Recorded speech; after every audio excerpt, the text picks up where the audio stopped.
All right, we're going to cover this, excuse me, the dust, where Moses converts the dust to lice tonight. And this will be our shortest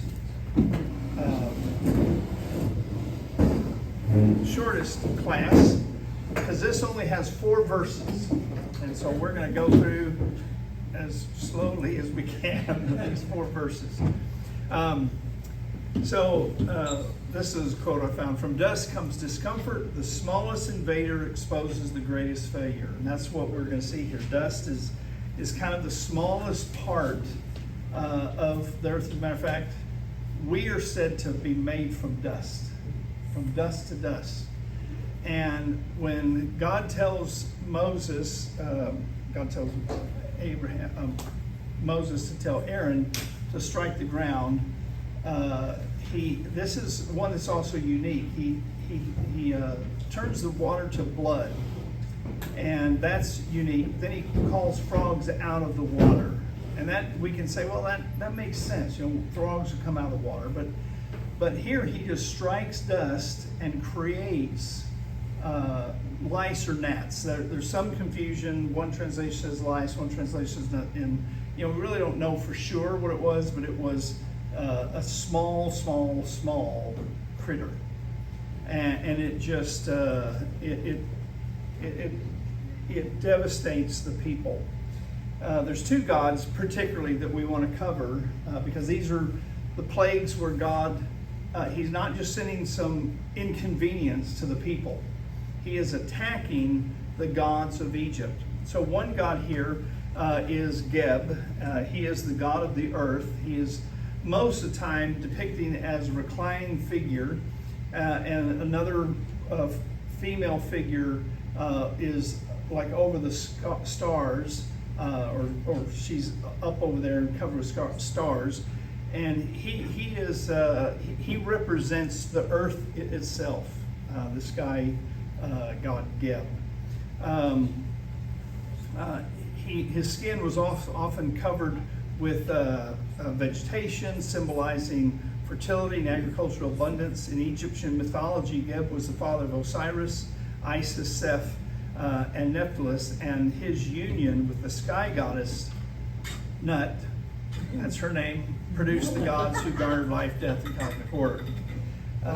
Geb was believed to control the soil, the minerals, and the crops. So you can see why Geb is probably under discussion here. Earthquakes were interpreted as the laughter of Geb, and the fertility of the soil was attributed to his benevolence. In the biblical narrative, presents the 3rd plague as a direct challenge to Geb's authority. So Geb is going to stand on one side, and Moses is going to stand on the other side, and we're going to see what's going to happen. There's another god that's probably involved here, and this is Isis, and Isis is the god of healing. Now, when the lice, unlike the blood in the water and the frogs, they didn't really attack the people. They would have been an annoyance for sure. The frogs would have been in everything, but the lice or the gnats here, they actually attack. They're on every person, every man, woman, child, on every animal out there. And so the people would have been expecting healing, and Isis is totally impotent on this. And Isis would have been a major god. So these are probably the 2 gods, maybe some others, but these are the 2 primary gods that are under discussion here. All right, here's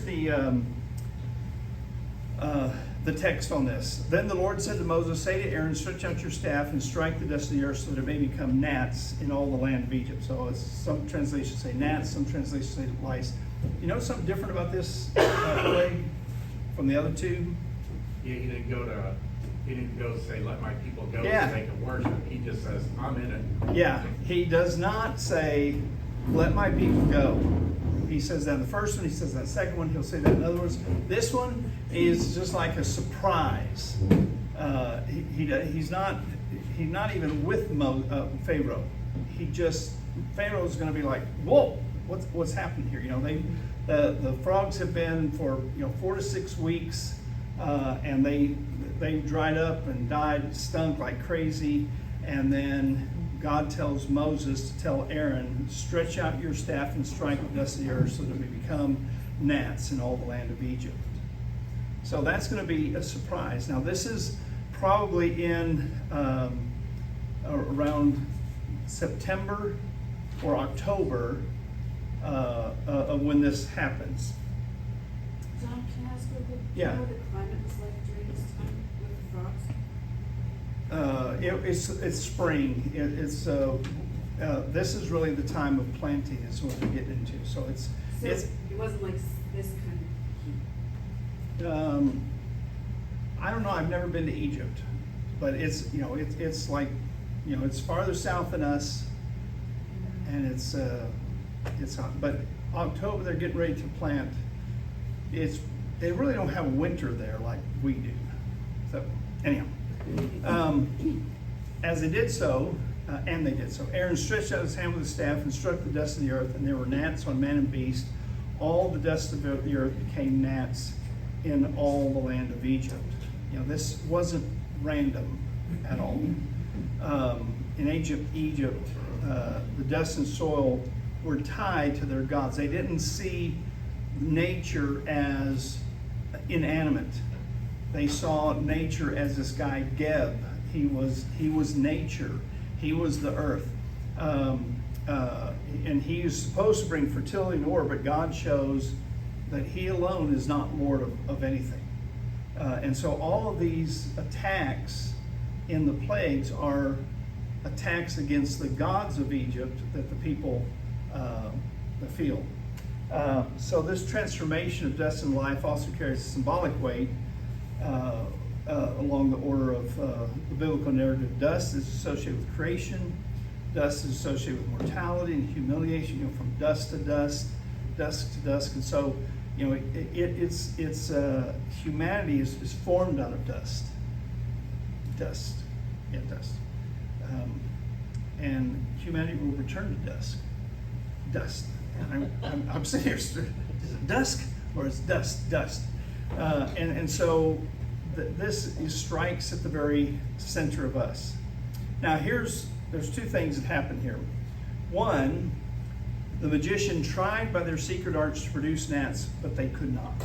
So when it was time for the blood, the magicians were able to, turn water into blood somehow. When it came time for the frogs, they were able to add more. Remember, we said that so far. They just added more of the plague by turning more water into blood and bringing more frogs, which is not any help at all. But this case, they're not able to bring gnats or lice. They could not duplicate it, even with their false arts. And that's going to be pretty telling. The plagues reveal that human systems cannot control creation independently. They cannot just do this on their own. The earth doesn't respond to human commands. The plague confronts the arrogance of systems that claim ultimate control over resources, outcomes, and environments.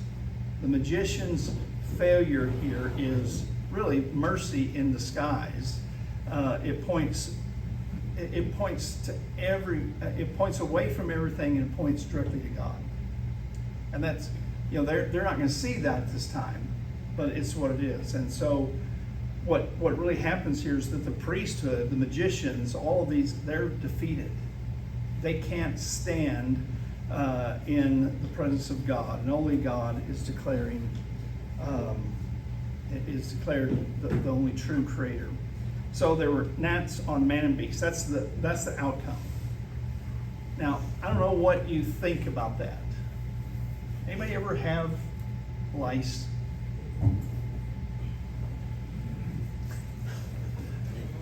Got it from our kids. I didn't get it. I got my substitute. Oh, Lisa substituted. And I knew that's where I got it from. Yeah. It's With all this hair. It was awful. I was like, don't tell anybody. Or even if it was gnats are very irritating. Oh, no. Yeah. I had no lookers. I have more experience with gnats. In Massachusetts, there was gnats in the spring, and I'd be outside working, and you'd breathe them in your nose, and they'd get in your ears, and it was just terrible. But this is not just a little bit. This is gnats or lice. I think I would take gnats over lice, but whatever it was terrible. It would have covered, everything about them. And so that the magicians said to Pharaoh, "This is the finger of God." This is the finger of God. They couldn't do it. They couldn't replicate this command, and they have to say, "This is of God." But they don't want to say, "Oh, this is God. This is not us. This is God." This is just a finger of God. And there's two ways to take that. This is just a finger of God, or this is the finger of God. Now, what's he going to do when he puts his fist in it? Or what's he going to do when he puts both hands in? It's going to get really bad. And so this is the first sign to the magicians, to the priests, that Lucifer is he's fallen. He's out of his depth. Lucifer can do a lot of things, but he is a created being himself.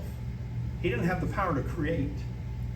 He has the power to manipulate. He has the power to illusion. He has the power of deception, but he didn't have the power to create. And so he is he's set aside here for a minute, and that is really what plagues. No pun intended. That's what plagues the magicians here. That Lucifer. Now they wouldn't know him as Lucifer. They wouldn't even know him as Satan. But he is behind all of this, and he does not have the power to create. He can't even create an extra day in our life, and so this is just the beginning. Then this whole section ends with this: "But Pharaoh's heart was hardened, and he would not listen to them, as the Lord had said."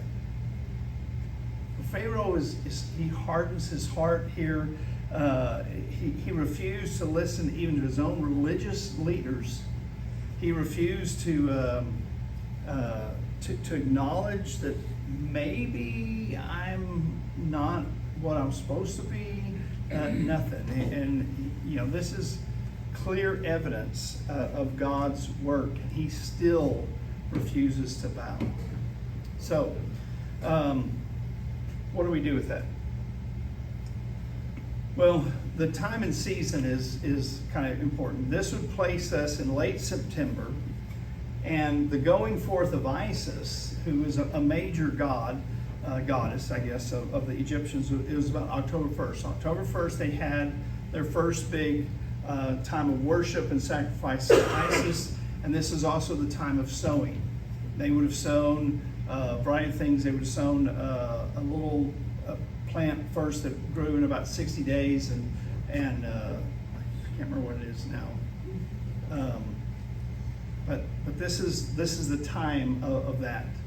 So people are going to the temple of Isis, and you can read all kinds of crazy stuff about what they did. Some said that one group of people, they would come and they would cut their foreheads in their worship and praise to Isis. Like, okay, and some other stuff. And what happens is you got this big celebration worship of Isis, and then right after that would be the time of the first planting. Now you can see where people would be. They would be in the temples, and they would be getting ready to go on the fields. And what happens right about this time? All these lice. And so what happens is the effects of the plague is the worshipers of Isis are just confronted. Here's Isis, the one we've been asking for healing from the water and from the frogs, and now all of a sudden lice, and you're asking for healing, but what are you getting? more lice, more of the same. And so that celebration would have stopped. People who went to these temples and these celebrations for Isis couldn't stay. They would be out. And then the farmers in the fields, they're all gung-ho to farm, and same thing. They're just getting eaten up with these bugs. And they would have stopped farming. So what's going to happen? Well, it's a collapse of things. It's a real problem. So the effects of the plagues, the priests at Heliopolis, the same where the frogs were, Geb and their doctrine of creation is wiped out. The priests are proven to be without any real power. And the priests at Memphis, where Isis and their doctrine of healing is totally lost. She's also gives birth to the sacred bull at this time, and that's not going to happen, or at least they're not going to think. So they're these two gods that they are worshiping are just taken out. And the priests themselves, they're required to maintain strict spiritual purity. And what can they do?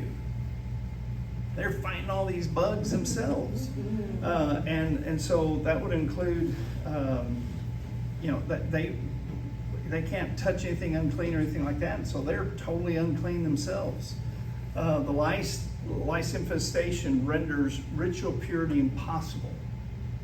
And so it just takes away their standing, their judge, their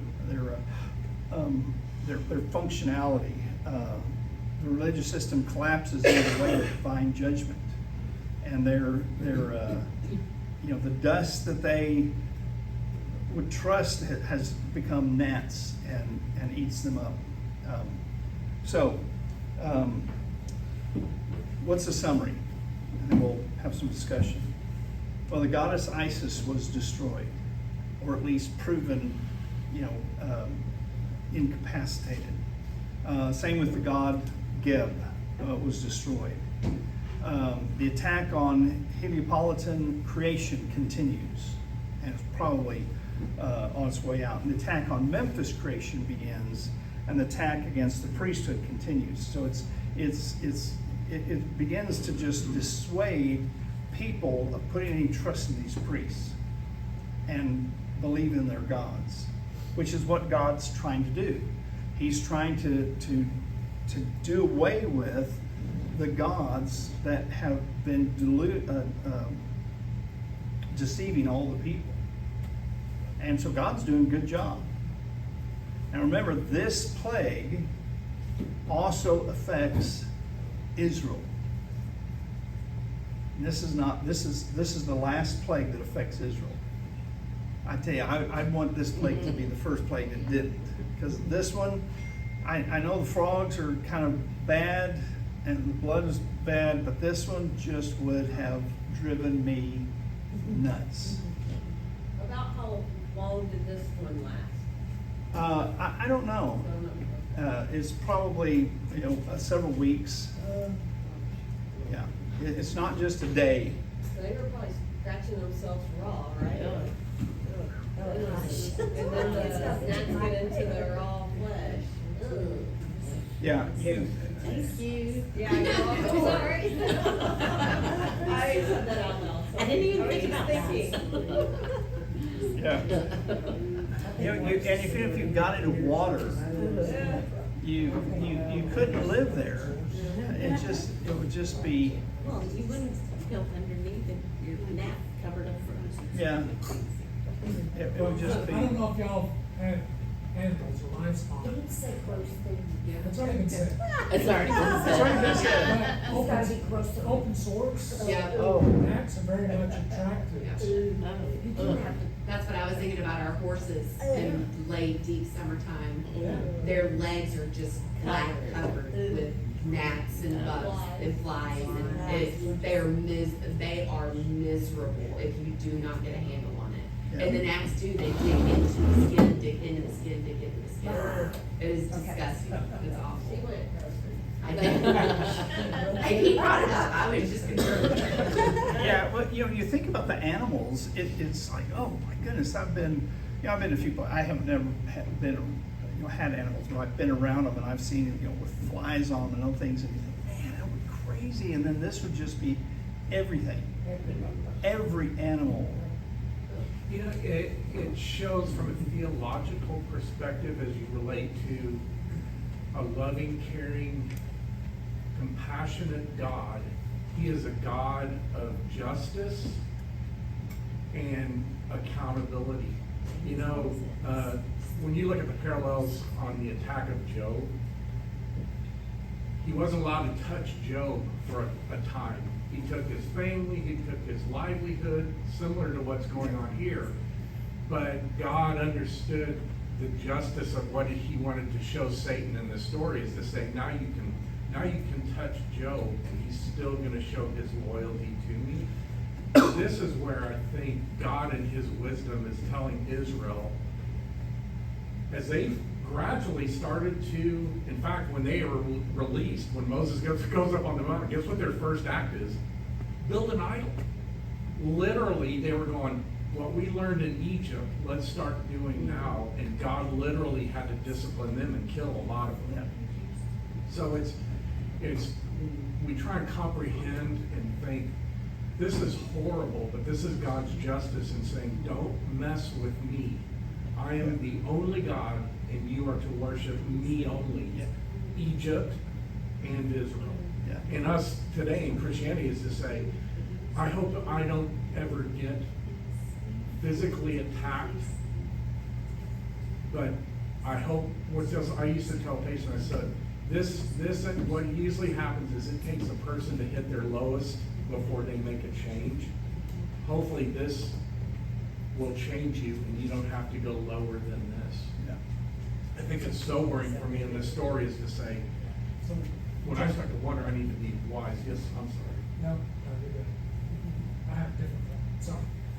So, up to this point, the magicians have been able to replicate everything that Moses was demonstrating. Right. From God, right? Which didn't help. Well, it didn't help, right? But up to this point, because the magicians were able to replicate it, people were like, okay, Moses got something going on, right?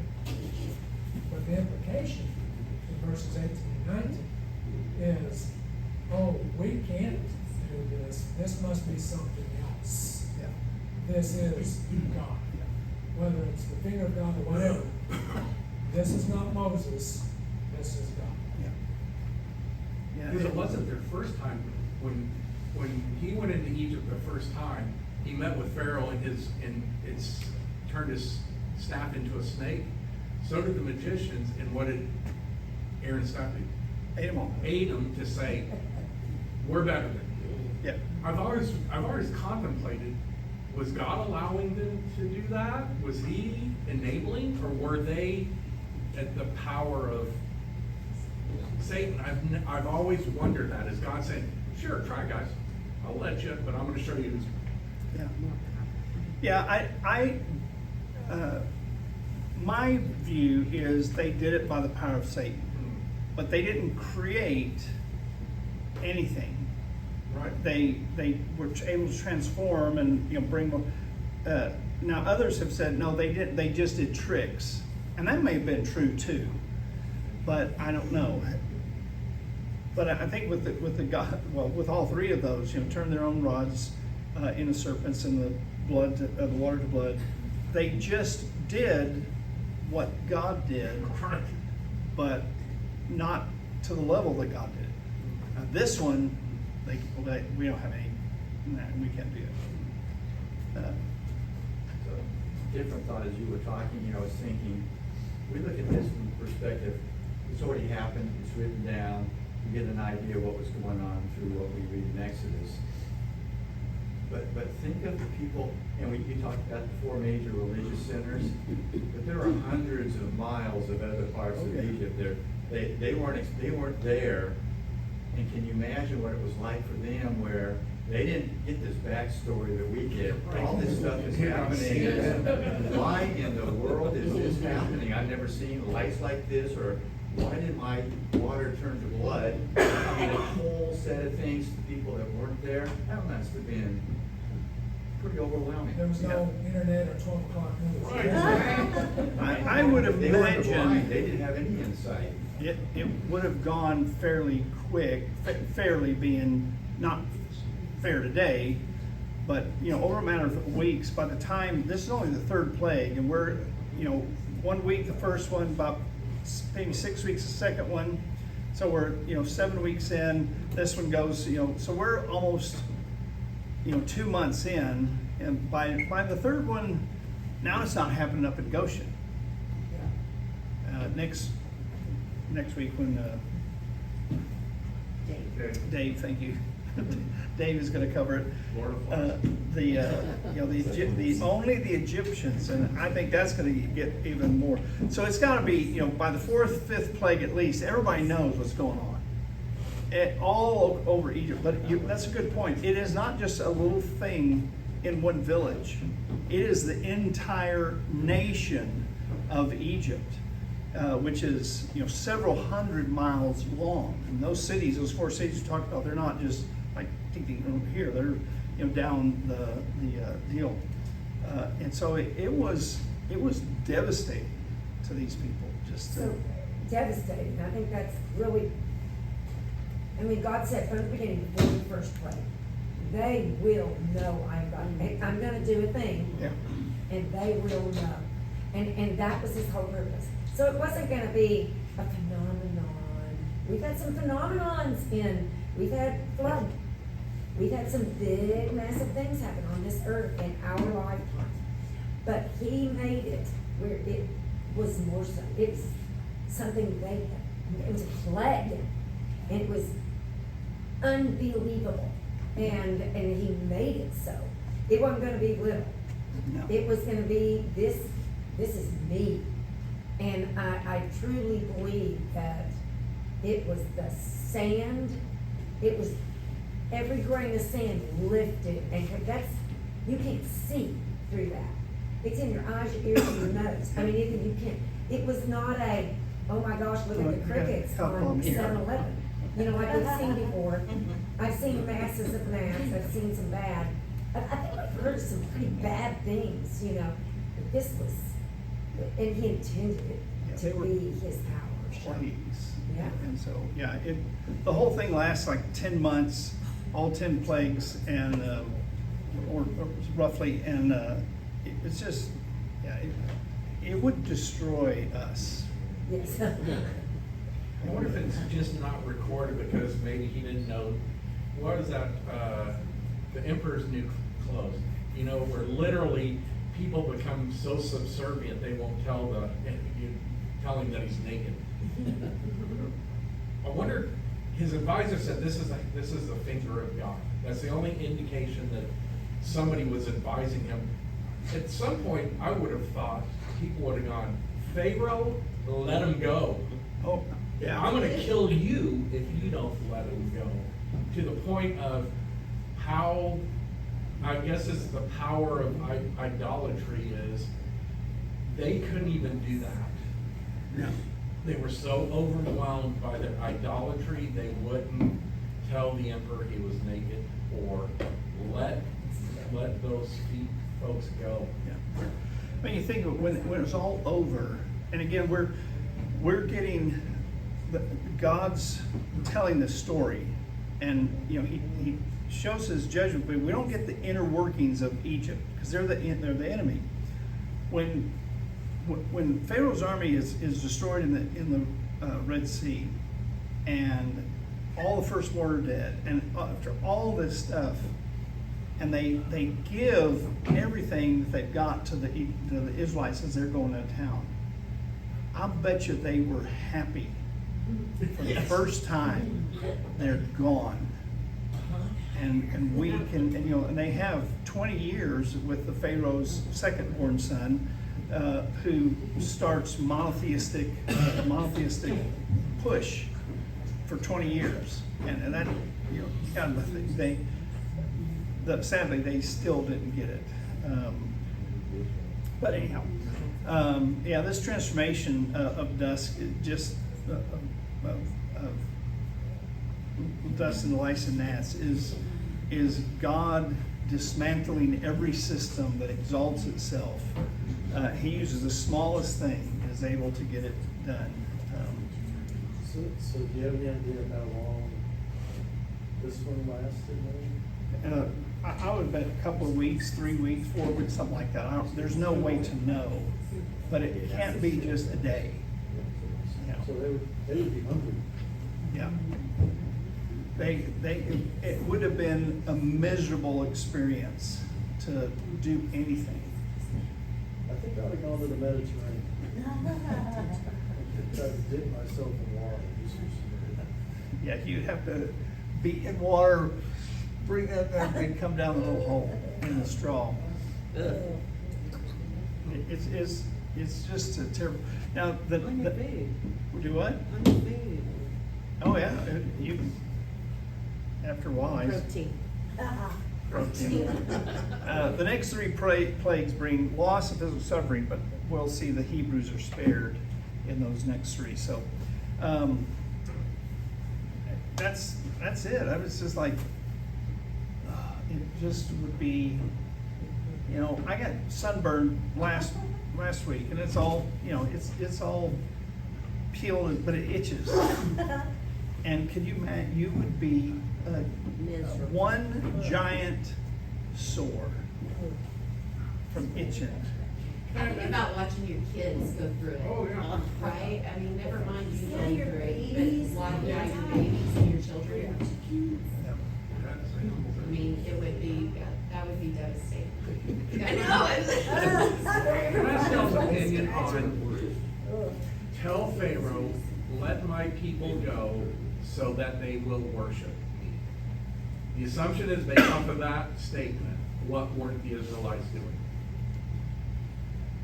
Well, they're probably not worshiping in any logical sense. You know, they don't have any command yet that other than, you know, what Abraham did, Isaac, you know, they sacrificed. Well, you know, but they don't have a formal worship yet. They just, because God hadn't given it, it comes in Exodus. So they, you know, would have had their personal devotion to Him, but Yes, it so wouldn't have again, your been. point is literal, just traditional word of mouth spread generation to generation based off of. Because I just wonder, you know, what was the heart of it? Because he also said, I heard their cries. So from a spiritual perspective, they were reaching out to God to say, save us, save us, save us.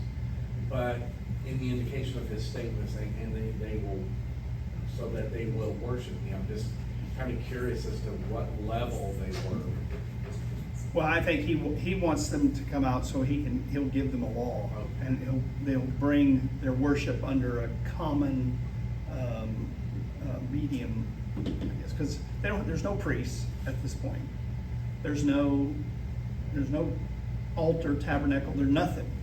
It's just you give your devotion to God, however that might look. It also says, further on when they talk about the flies, Pharaoh summons Moses and Aaron and says, go sacrifice to your God here in the land, because he's asking, can we leave so we can go worship our God? And he said, you can sacrifice right here. Moses says, that would not be right. The sacrifices we offer the Lord our God would be detestable to the Egyptians. And if we offer sacrifices that are detestable in their eyes, will they not stone us? Yeah. So they could, I think they felt in fear if they worshiped the way they were supposed to, that they would be punished or. So I almost picture them just blending in. Yeah. Where you go, is that an Egyptian or is that an Israelite? You can't tell. Kind of like we do in society, is we just kind of blend Yeah. in to the point we start having idolatry and In the end, what's the old saying, if you don't learn from your past, you are destined to repeat it. It's, I hope we don't have any plagues anytime soon, but we need to wise up and go, I don't have to go through that, I'm gonna honor God. Yeah. Yeah, you know, the Israelites would not have looked like, like Israelites, some would look like in New York, you see. You know, they have the long hair, they don't do that. Yeah, because I mean, Moses, he was raised as Pharaoh's son, so he probably looked like everybody else, so they were just the guys that were working harder than somebody else, because they were the slaves. Might have had some way that you could tell who, but yeah, we're getting a little off track here. All right, that's all I have. Is there any other thoughts you guys have? Or questions? So are you gonna talk about the 3 days later on, What 3 days? where Moses says, I want my people to go out 3 days for 3 days of worship? Whenever it comes up. Okay. Just wondering.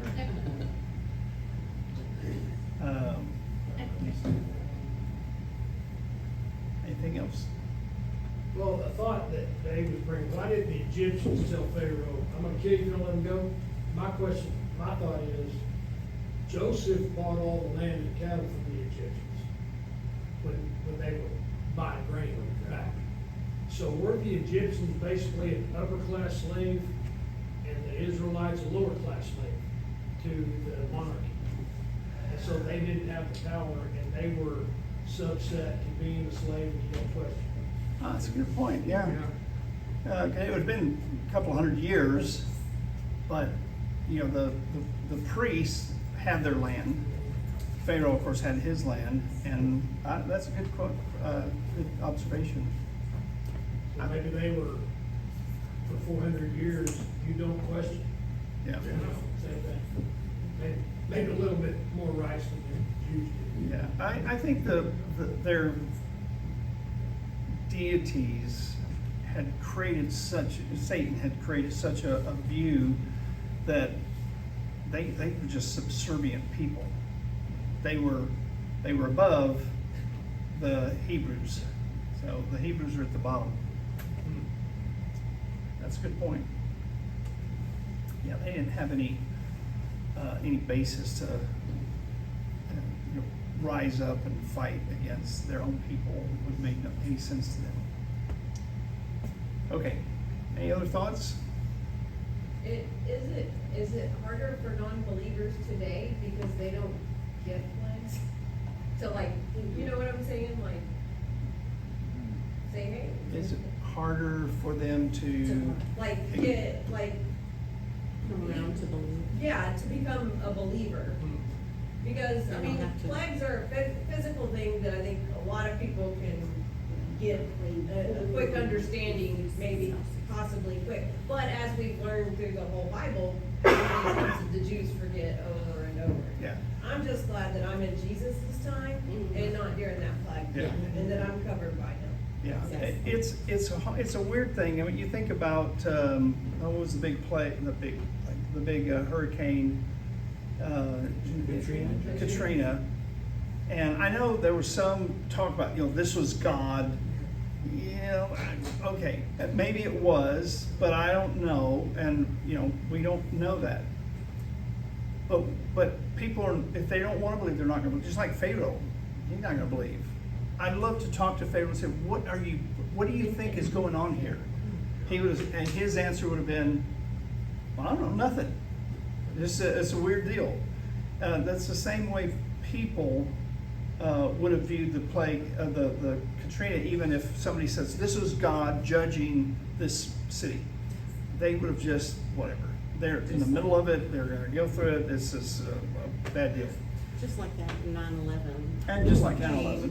Yeah, no, they forgot. Yeah. And I can't believe they forgot. Then they So stopped. plague's over, we're good. Yeah. And people go to church, you find like after 9/11, people went to church for 3 or 4 weeks, maybe 3 months, and then it went back to normal. We have gotten to where we manage our plague. Whatever crisis happens, we just manage it. Some people will get attracted by that. But here's the thing, God expects us to share his gospel. He doesn't expect some event to move somebody. He expects people to move. And that's why we have to be sharers of the gospel all the time. And people have all kinds of plagues that not necessarily come from God. They just have a hard time in life.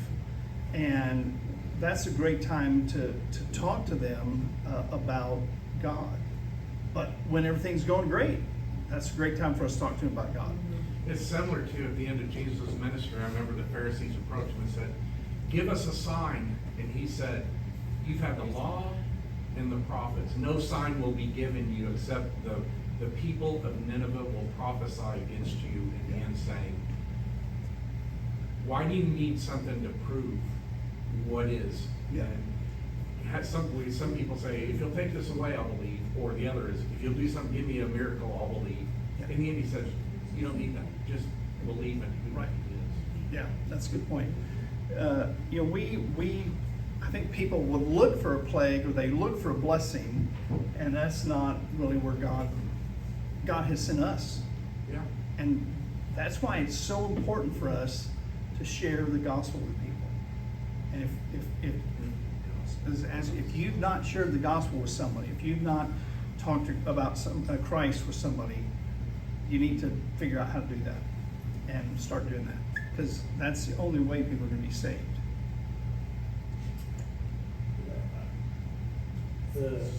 The idea that Pharaoh hardened his heart, right? Pharaoh was I guess the analogy would be our president of the United States today. I mean, he's the leader of Egypt. And he's had a legacy that's been passed to him. And so we're kind of in an administrative thinking. Yeah. You're talking about governing the body of people and managing society. He probably dealt with a lot of tough issues. And he would have to recognize that he was not, or is not, the king of his universe, right? And so that may speak, that may be some of the, I don't know, just thinking through that, his mindset. Yeah. You have to be subjecting yourself to an authority when he was considering himself the authority and of the same panoply of gods, right? He kind of considered himself a god in some respects. Yeah. Oh yeah. Historically, they aspired to be considered gods themselves. So And then Roman emperors were the same. They Yeah. aspired to be gods. So he would have to be recognizing defeat of himself and his whole societal structure. Yeah. He would have had hard. He never gets there. He cannot let go that I am one of the gods, or I'm going to be. And the plague calls modern readers to recognize the Creator, and that I am not the Creator. And he couldn't get past that. Even when the magicians here, it would have been. This is an amazing statement when they said, "That's the finger of God." And so, yeah, it affects us in the same way. We think we're the top of I'm the top of my world when everything's going good, and I'm not.